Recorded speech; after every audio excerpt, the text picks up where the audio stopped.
What's at stake for today's believers in the 2020 American presidential election? Find out on today's episode of A View from the Wall.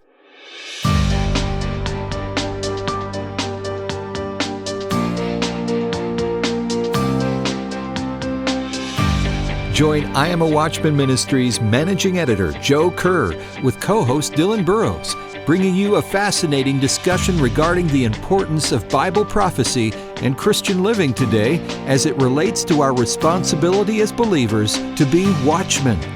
This is A View from the Wall. Welcome to A View from the Wall. I'm Dylan Burrows here with co-host Joseph Kerr, and we're honored to join you for today's program. With only a few months until the next presidential election and a sweeping global pandemic, our nation faces unprecedented events. And our guest today is here to help. Steve Strang is the best-selling author of God and Donald Trump, which was brandished by the president at the World Economic Forum in Switzerland in 2018, and the book Trump Aftershock. He's also the founder and CEO of Charisma Media and was voted by Time magazine as one of the 25 most influential evangelicals in America. Today, we'll talk with him about his recent book, God, Trump, and the 2020 election, why he must win, and what's at stake for Christians if he loses. We also have some new material from an upcoming book with Steve. And Steve, welcome today to A View from the Wall. Great to have you with us. Well, thank you. It's a privilege to be with you. Well, we are honored to have you with us here today as well. And with that kind of title, you were very clear on where you stand regarding President Trump. But talk a little bit with our audience. Why are the stakes so high for Christians in this 2020 presidential election? You know, in America, we're blessed to have religious freedom. And, you know, for now 250 years. Mm-hmm. And never would we thought that it'd be under attack. But our country has been moving to the left, and that includes becoming less and less godly, you know, during certainly our lifetime, and our religious freedoms are actually under attack. I mean, with this whole COVID-19 thing, a couple of pastors have actually been arrested for holding service. Yeah. I mean, liquor stores can be open because they're essential, churches can't be. And, you know, this is an attack on our religious freedom. In fact, I've just been working on a chapter on these alarming trends, a bunch of which have sort of been coming out because of this. There's like a hostility toward religion. I mean, there's always been people who aren't Christian, and even a lot of people in the church don't act Christian. You know, it goes all the way back to the beginning of time almost, but a hostility against religion and Christianity, and some people almost wanting to make it illegal. Mayor Bill de Blasio threatened to close all churches and synagogues in New York if they didn't comply.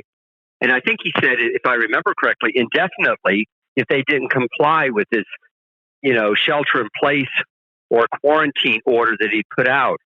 And all of this has been going on. You know, the left has been getting its way mainly with judges. And who appoints the judges? The president. The president, of course, you know, really is the leader of our country, of course, and kind of sets the pace. And here Hillary Clinton was almost to get elected. And I mean, things were bad under Obama and Clinton. And, you know, we could talk about it all day, all the way back to Roosevelt and some of those things. But it was getting worse and worse and worse. And a lot of us felt that if Hillary Clinton got in, that, you know, it'd almost be like lights out. And God and Donald Trump, the first book that you mentioned, really tells a story of how God raised up this very unlikely person who's not even particularly religious, but he's become a great champion of religious rights. He's appointed the right kind of judges. He supported Israel in a way that Obama never did. And there are a lot of other examples, and my books document this because it's almost like God gave us a window of time where the church can respond and maybe some things shift.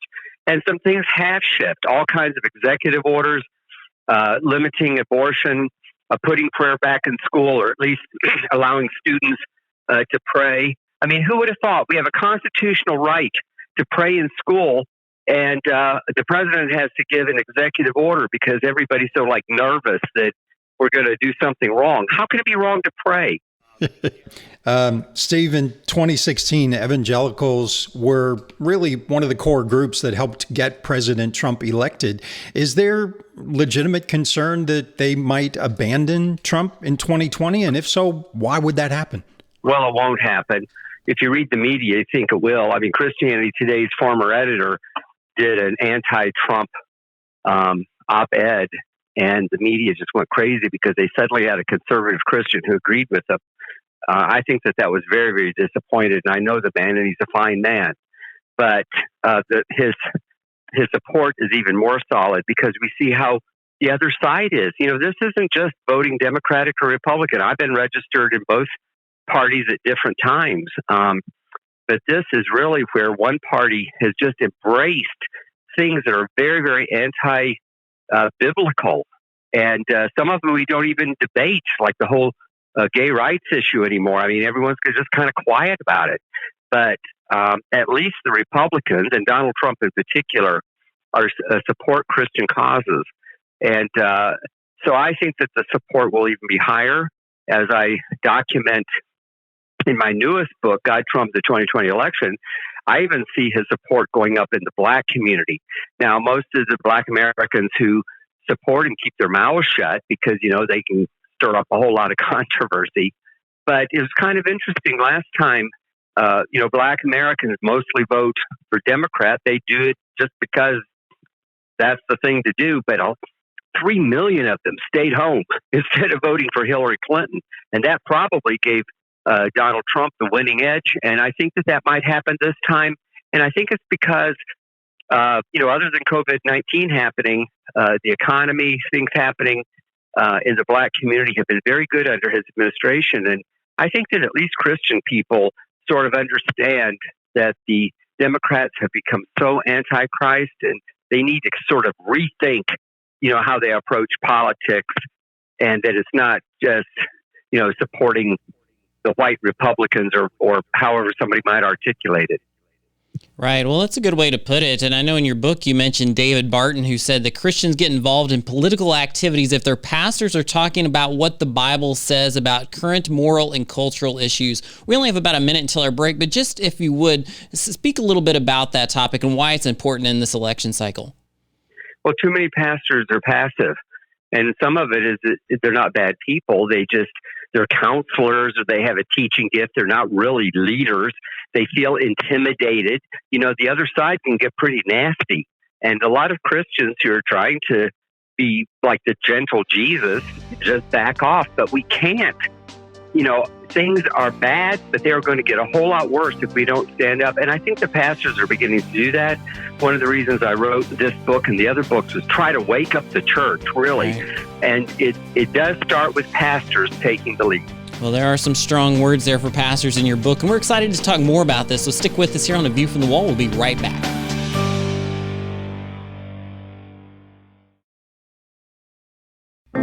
From I Am a Watchman Ministries, here's today's I Am a Watchman Minute.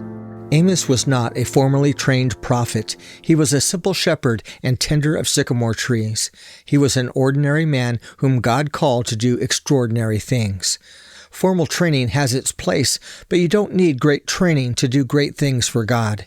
More important than great training is great faith, and that's what Amos had. Amos lived during a time of relative peace and prosperity. Most of Israel had grown complacent. They failed to put God first and fell into apostasy. Amos's world of 2,700 years ago sounds a lot like our world today.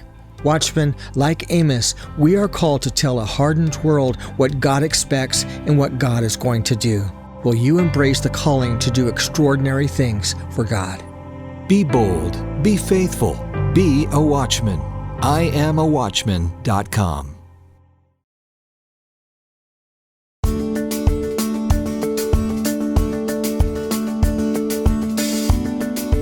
Welcome back to A View from the Wall. We are here with Steve Strang talking about God, Trump, and the 2020 election. It's an inside look in your book at how the political climate is being affected by spiritual warfare, something that politicians don't talk much about, but it's an important subject for Bible-believing Christians. Talk a little bit, if you would, about how spiritual warfare is part of the election cycle. Well, the Bible says we wrestle not against flesh and blood, but against principalities and powers. That's spiritual warfare. There's a spiritual world that is as real or more real than the physical world that we see, but most people don't recognize it. And spiritual warfare is always around. It's been around since the beginning of time. It's around no matter, what country you're in or what election cycle is. It's just there. But with the battles that have happened and with our country becoming so divided, it's almost like we notice it more. It's not that it's new. We just are paying more attention to it. And I was on Fox and Friends a couple months ago, and they asked me a somewhat similar question, believe it or not. And I said, the only way you can describe the overwhelming hatred of Donald Trump is in spiritual terms. Goodness. I mean, it's almost, I didn't say it there, but I'm saying it to you. It's almost like it's demonic. Now, you say secular people don't don't talk about it. Christians don't either. There's some denominations that actually would kind of teach that spiritual warfare is almost like superstition.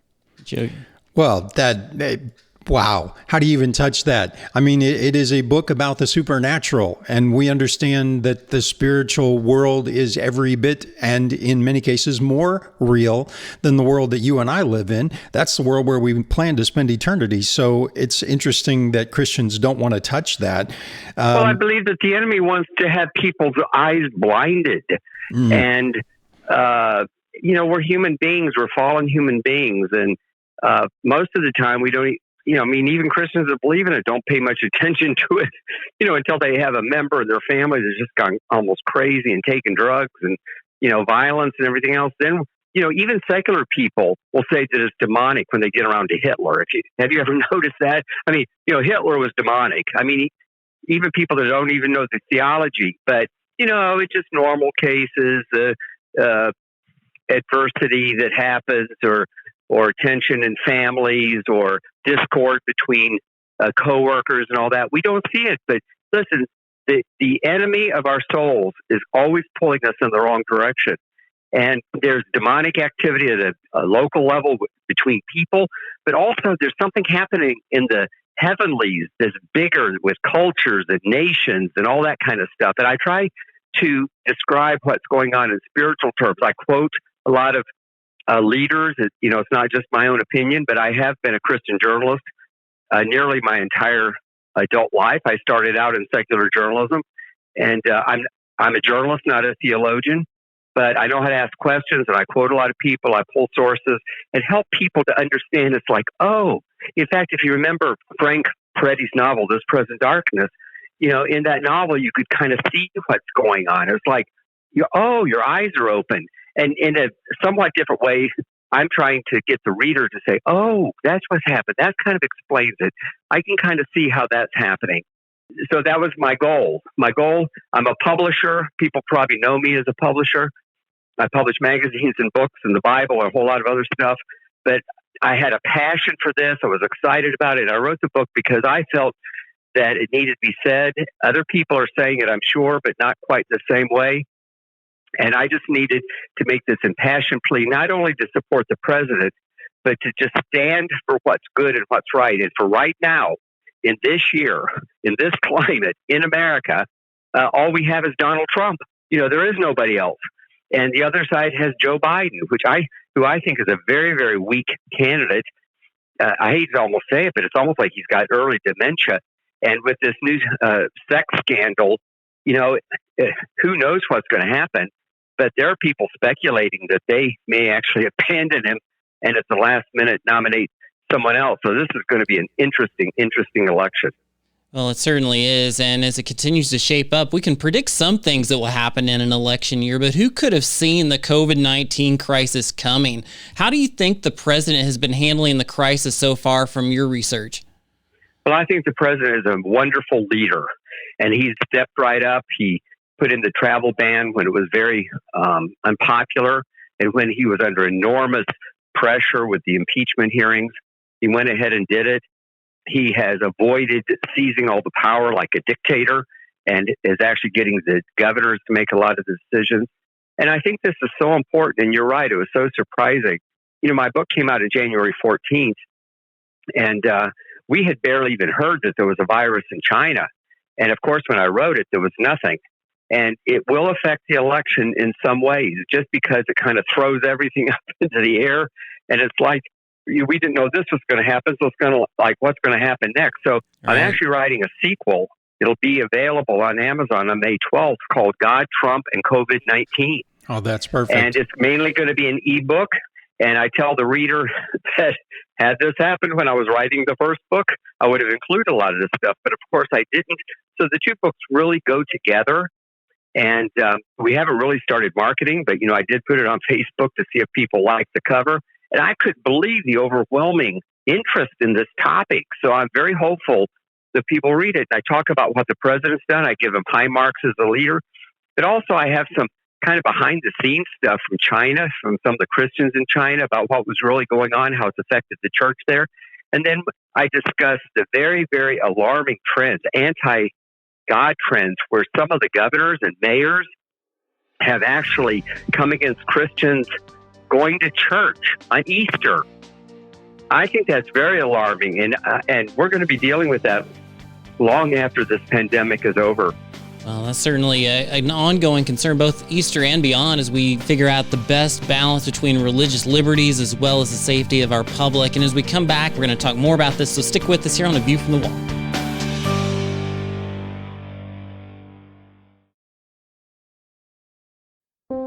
A View from the Wall comes from I Am a Watchman Ministries, established to help individuals know the love of Jesus, enter into a relationship with Jesus, live for Jesus, tell others about Jesus, and prepare for the imminent return of Jesus. We want to inspire the body to live a life of meaning and purpose. And at the coming judgment, hear the Lord say, "Well done, my good and faithful servant." The wise will strive to live well, so that they can finish well. The prudent will work to be aware of what God has done and what prophecy notes He will do in the days to come. In support of these goals, the I Am a Watchman ministry is happy to make available at no cost a wealth of discipleship, prophecy, and spiritual growth resources for those who desire to learn and those who are called to lead. Find out more by visiting our website, iamawatchman.com. That's iamawatchman.com.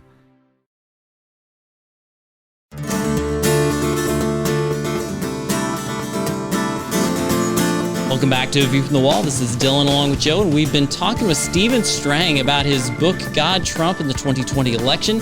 And there's so much we could talk about. And in this last segment, I want to talk a little bit about some of the spiritual aspects that aren't covered perhaps in some of the daily news shows you watch. For example, we don't have any prophetic proof that there will be a last day revival before the Lord returns, but we have guests that have talked about this, and we're seeing it online and in the news more and more about how this pandemic might be leading people back to God and sparking a new great awakening in our culture. Talk a little bit about this from your perspective, if you would, Steve.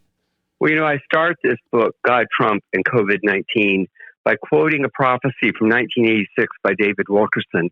He said there was going to be a great plague hit America and the world that would empty the bars and the churches. That would be a test on New York City more than it ever had.